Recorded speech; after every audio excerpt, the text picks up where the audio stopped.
धारणा अशा असतात, या तुमच्यामध्ये आजूबाजूने उतरतात, आपोआप उतरतात त्या, आणि त्या उतरू नये म्हणून आपल्याला सावध राहावं लागतं. या धरून ठेवलेल्या ज्या धारणा आहे, मान्यता आहे, ह्याच्या पलीकडे जायचं. पण ज्यावेळेस तुमच्या मनामध्ये धारणा असते त्यावेळेस तुमची दृष्टिकोन तसा तयार होतो. तुम्ही तुमच्या कॉन्शियस माइंडला जर एकच विचार पुन्हा पुन्हा पुन्हा पुन्हा पुन्हा जर दिला तर तो तुमच्या सबकॉन्शियस माइंडमध्ये उतरतो आणि त्याला तो सत्य मानायला लागतो. कृष्ण हे प्रकृती आणि परमात्माचं रूप आहे.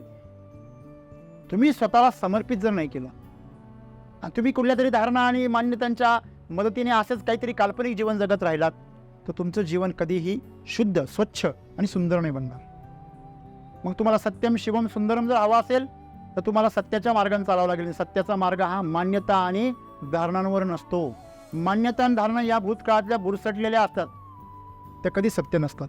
प्रत्येक जीवन हे आत्ताचं जीवन हे नवीन आहे आणि ते नवीन जीवन तुम्ही जगा. मागच्या धारणा सगळ्या सोडा. प्रत्येक क्षण नवं आहे, प्रत्येक आव्हान नवं आहे. असं जर जीवन जगलात तर हे जीवन तुमचं सतत तेजस्वी राहील, सतत हिरवं राहील, सतत ताजं राहील आणि तुम्ही त्या जीवनाचा सतत आनंद घ्याल. सतत तुम्हाला रोमांच राहील. प्रत्येक दिवसाकडे नवीन दृष्टिकोनातून जो पाहतो, नवीन जगण्याचा जो प्रयत्न करतो, तोच खऱ्या अर्थाने जीवनाचा आनंद घेतो. आणि म्हणून आध्यात्मिक होण्यासाठी तुम्हाला जीवनाशी जोडणं गरजेचं आहे. आणि जीवनाशी जोडायचं असेल तर तुम्हाला आता या क्षणी जोडणं. मित्र, तुम्ही ऐकलं असेल की ज्या माणसांचे डोळे गारे असतात ते मोठे लबाड असतात. असं आजपर्यंत समज आहे, असं बोलतात लोक. हां, अरे तू गारे डोळ्याचा माणूस आहे बरं का, सावध राहा. आणि योगायोगाने तसं घडतं. पण मग आणखीन आमचा विचार काय होतो, घट्ट होतो. अजून एक गोष्ट कुठली आहे, मांजर जर आडवी गेली ना काम होत नाही बरं का.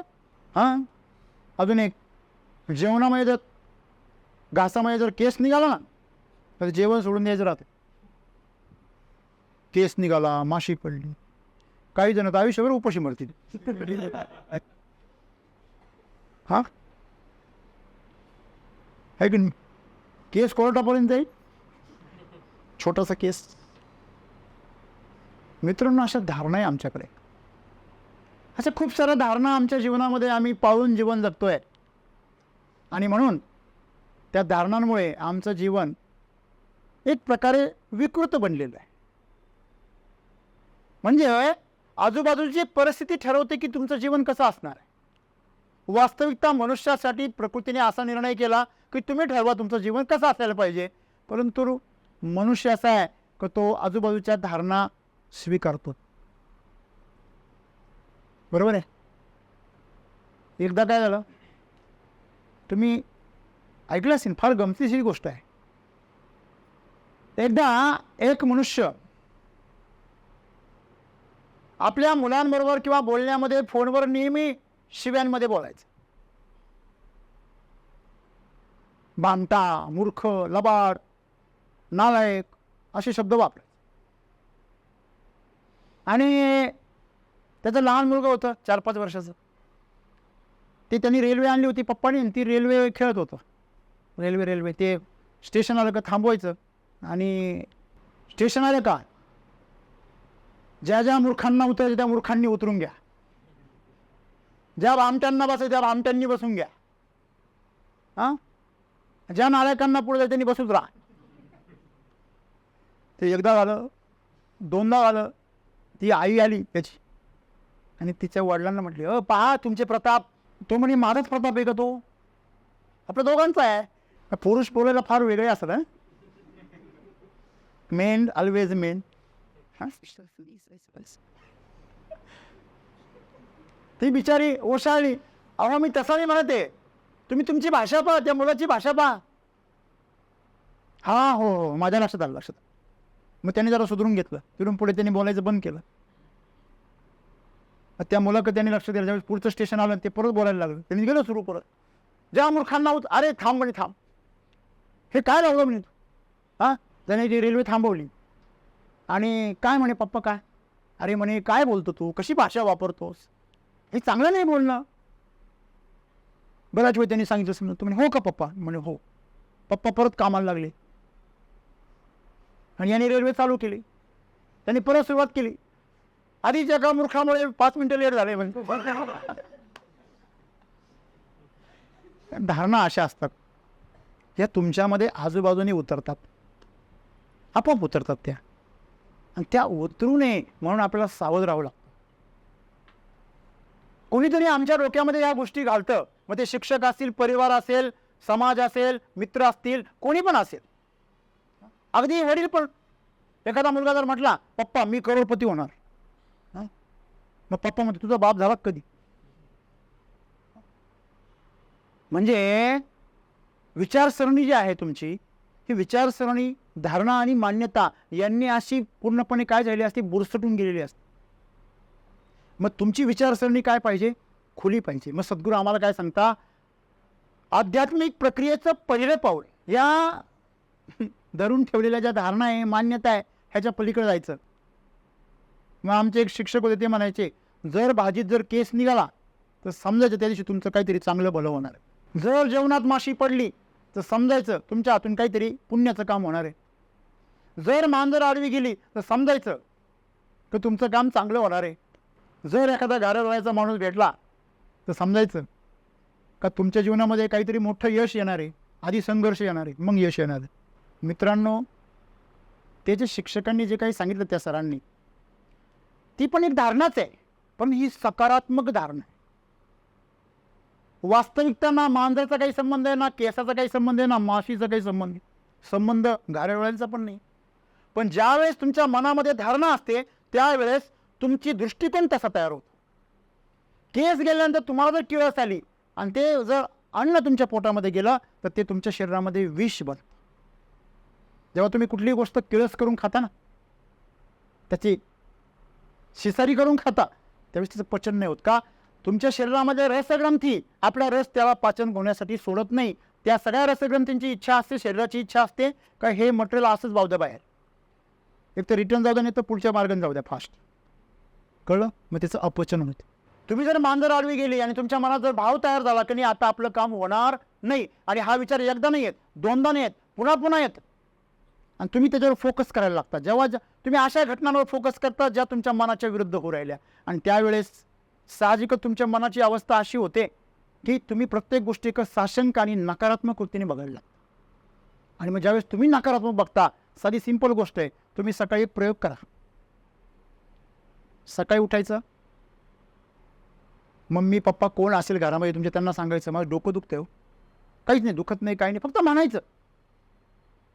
परत 5-10 मिनिटांनी परत सांगायचं, जो भेटेल त्याला सांगायचं माझं डोकं खूप दुखतं, माझं डोकं खूप दुखतं.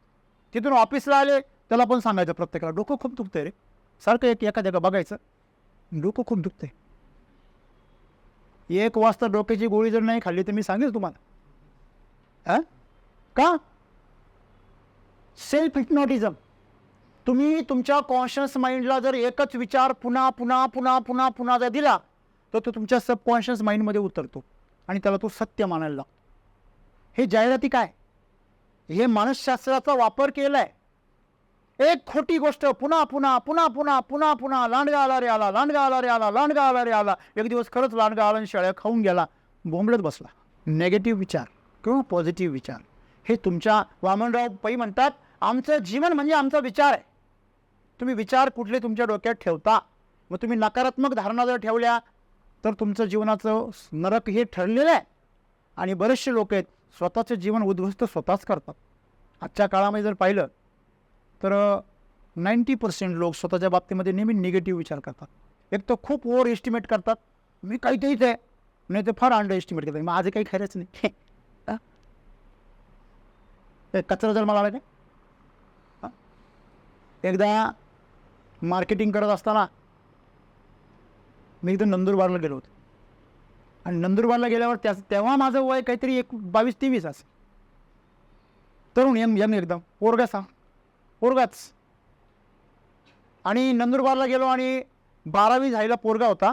आणि त्याच्या वडिलांच्या समोर त्याला आम्ही माहिती सांगत होतो की आमचं अशा प्रकारे काम आहे शेतीचं, असं केल्यावरती तुम्ही जर 4 शेतकरी गोळा केले, त्यांनी 8 शेतकरी गोळा केले, अशा प्रकारे एक योजनाच होती ती की तुम्ही असं केलं तर तुमचा मुलगा महिन्याला 25,000 रुपये कमवेल, 30,000 रुपये कमवेल असं त्याला शिकवलं. आम्ही 1-1.5 तास त्याला समजून सांगितलं. ते बसलेले वडील ते शेजारी. ते पण सर्वंट होते, सरकारी कर्मचारी होते, अधिकारी होते कुठले तर. आमचं सगळी मेहनत त्यांनी पाहिली, सगळं झालं आणि 1.5 तासाने ते अचानक म्हटले, ते तुम्ही त्याला सांगू नका, त्याला जमणार नाही. का कुणास ठाऊक मला काय झालं होतं. मी उठलो आणि म्हणलो, का नाही जमणार त्याला? नाही जमणार माहिती, त्याचं काम नाही माहिती. म्हणलं काय भंगार आहे का? हे तुम्ही भंगार जन्माला घातलं आहे का? म्हणजे अहो माझ्या मुलाला भंगार म्हणता. म्हटलं मी नाही, तुम्हीच म्हणताय. तुमच्या मनामध्ये तुम्ही तुमच्या मुलाविषयी काय भावना तयार केली? अपयशी आहे. काय? अपयशी. ते चिडले जरा माझ्या. नंतर थोड्या वेळाने स्वतः शांत झाले. त्यांना त्यांची चूक लक्षात. सांगण्याचं तात्पर्य असं आहे की आम्ही अशा प्रकारे धारणा करून ठेवतो, अशा प्रकारे मान्यता तयार करून ठेवतो आणि त्या मान्यतांच्या आधाराने आम्ही जीवन जगतो. प्रत्येक श्रीमंत माणसाला आम्ही शंका करून नजरेने बघतो की यांनी काहीतरी 2 नंबरच कमवले. असं काही तुमच्या मनात येतं का? यांनी कमवलं कसं असेल बरं, हे तरी शिकूया. का हो साहेब, तुम्ही हे सगळं इथपर्यंत कसे पोहोचलात? असा प्रश्न किती जण विचारता बरं. पण शेजारच्या मित्राला हे माहिती नाही 2 नंबरनी, कारण ते म्हणणं सोपं आहे ना. आणि दाळसाना जाऊन पुढे जाऊन विचारणं म्हणजे काय अवघड आहे. तिथं किंमत मोजावं लागेल, सामना करावा लागेल ना तेच. आणि त्यांनी जर खरंच सांगितलं आणि ते करायची वेळ आली तर करोडपती तर व्हायचे, पण अशा पद्धतीने हो, असं शॉर्टकट नाही व्हायचे. आलं का लक्षामध्ये? म्हणजे आम्हाला आमच्या धारणा, आम्हाला आमच्या डोक्यामध्ये काय आहे, अरे लॉटरी लागली. लॉटरी लागली हे किती जणांच्या डोक्यात आहे की नाही? पण मेहनतीनं मिळवायचं म्हणल्यावर नाही रे, ते काय सगळ्यांना शक्य आहे का? अच्छा, मग तुला लॉटरीने शक्य आहे का? हां, शेवटचे 3 नंबर पाहतो आयुष्यभर. कारण शेवटच्या 3 नंबरला 400-500 रुपये असतं ना तिकीट, त्याला बक्षीस. तिकीट सुटतं आपलं तेवढं. मित्रांनो, गमतीची गोष्ट आहे की आपण जीवनामध्ये आर्थिक गोष्टींविषयी असेल, प्रेमाविषयी असेल, संबंधांविषयी, नात्यांविषयी, बिझनेसविषयी, आपल्या करिअरविषयी जे काही तुम्ही जीवनामध्ये ज्या धारणा बनवल्या, मान्यता बनवल्या ना, या तुम्ही सोडून द्या. त्या क्षणी तुम्ही आध्यात्मिक व्हाल. आणि ज्या क्षणी तुम्ही आध्यात्मिक व्हाल त्यावेळेस तुम्ही प्रकृतीशी जोडले जाल. आणि एकदा का तुम्ही प्रकृतीशी जोडले गेले की प्रकृतीच तुम्हाला सक्सेसफुल करेल. आपण कधी सक्सेसफुल होत नसतो. जर अर्जुनाला जर कृष्ण भेटले नसते तर महाभारत पांडवांनी जिंकलंच नसतं. कळतंय का तुम्हाला? कृष्ण हे प्रकृती आणि परमात्माचं रूप आहे. तिथे तुम्ही स्वतःला समर्पित जर नाही केलं आणि तुम्ही कुठल्या तरी धारणा आणि मान्यतांच्या मदतीने असंच काहीतरी काल्पनिक जीवन जगत राहिलात तर तुमचं जीवन कधीही शुद्ध, स्वच्छ आणि सुंदर नाही बनणार. मग तुम्हाला सत्यम शिवम सुंदरम जर हवा असेल तर तुम्हाला सत्याच्या मार्गाने चालावं लागेल. सत्याचा मार्ग हा मान्यता आणि धारणांवर नसतो. मान्यता आणि धारणा या भूतकाळातल्या बुरसटलेल्या असतात, त्या कधी सत्य नसतात. बरोबर आहे? दररोज विक्रम मोडतात, दररोज नवीन नियम तयार होतात. पूर्वी असं वाटायचं की हा सूर्य आहे आणि त्याच्या भोवती सगळे तारे ग्रह फिरतात, आपले सगळे सूर्यमाला फिरते. पण तसं आहे का? आता शास्त्रज्ञांनी शोधून काढलं ते स्पायरलमध्ये फिरता. म्हणजे सूर्यसुद्धा या ब्रह्मांडाचा चक्कर मारतोय, मग हे सगळं मंडळ त्याच्या भोवतीच फिरत राहतं सारखं. म्हणजे ते पुढे पुढे चालले फिरता फिरता. कळतं आहे का? ते एका ठिकाणी स्थिर नाही, हे पूर्ण ब्रह्मांड फिरतं आहे. म्हणजे धारणांमधून सुरुवातीला आम्हाला असं, आमच्या पूर्वजांना असं वाटत होतं की पृथ्वी कशी आहे, सपाट आहे. बिचारा गॅलिलिओ होता, त्याच्यामध्ये जीव गेला.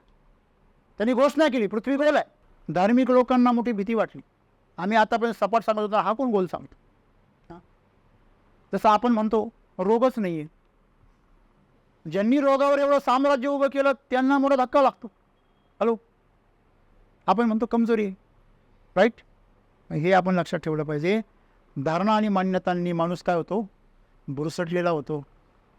तुमचं जीवन तुम्ही स्वतःहून काय करता, विकृत करता, अप्राकृतिक करता, नरक बनवता. मग तुम्हाला खऱ्या अर्थाने सुंदर जीवन जगायचं ना, तर आध्यात्मिक बना. आध्यात्मिक बना म्हणजे आता जे आहे ते सत्य आहे आत्ताचं. आणि आताचं सत्य हे आताच असतं. एक आता उद्या जर तुम्ही आताचं सत्य पाहायला गेलं तर ते काय होणार आहे, भूतकाळ होणार आहे. ते असत्य नाही राहणार आहे. बरोबर आहे? आणि म्हणून काल तर खूप चांगला वागत होता, आज काय झालं तुला? हा प्रश्न काय येतो? कारण ती धारणा तयार झाली की हा चांगलाच आहे, हा कधी फसवत नाही बरं का. हां, असं नसतं. प्रत्येक जीवन हे आत्ताचं जीवन हे नवीन आहे आणि ते नवीन जीवन तुम्ही जगा. मागच्या धारणा सगळ्या सोडा. प्रत्येक क्षणी प्रत्येक क्षण नवा आहे, प्रत्येक आव्हान नवं आहे. असं जर जीवन जगलात तर हे जीवन तुमचं सतत तेजस्वी राहील, सतत हिरवं राहील, सतत ताजं राहील आणि तुम्ही त्या जीवनाचा सतत आनंद घ्याल. सतत तुम्हाला रोमांच राहील. बऱ्याच लोकांच्या जीवनातला रोमांचच संपला.